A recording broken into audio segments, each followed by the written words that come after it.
Victory Liner naglabas ng pahayag sa nangyaring salpukan ng dalawa nilang bus. Ikinasuwi nga ng isang pasahero at ikinasugat ng humigit sa 80 katao. Nako, detalye na balita mula kay Romy Gonzalez sa RH41 na Ibang Dabigat. Romy.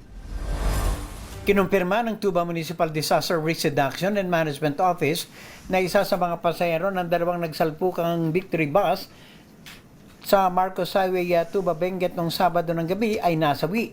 Dahil ito sa malubhang sugat na tinamo ng 35 anyos na babaeng pasahero sa kanyang ulo nang mangyari ang road crash.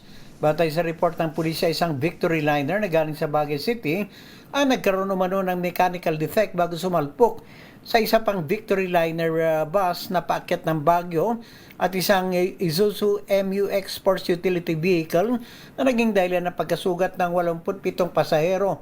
71 ang sugatan at sinugod sa Baguio General Hospital and Medical Center at 15 naman ang dinala sa La Union Medical Center sa Agoo, La Union. Kaugnay nito, nagpaabot ng taus-pusong pakikiramay at dasal ang Victory Liner family sa pamilya ng nasawi kasabay ng commitment na magkakaloob ng kaukulang tulong at suporta sa mga naging biktima ng naturang aksidente. Nila, lahat ng kanilang mga opisyal at ay patuloy na nagbabatay, tumutulong at nagbibigay ng kalinga sa mga paserong nakaratay sa pagamutan. Na ang ilan ay nakalabas na rin.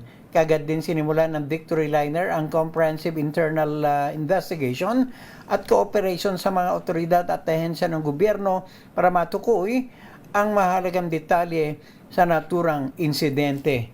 Ito si RH41 Romy Gonzalez para sa DZRH, una sa Pilipinas, una sa Pilipino. Salamat Romy Jose Aguina.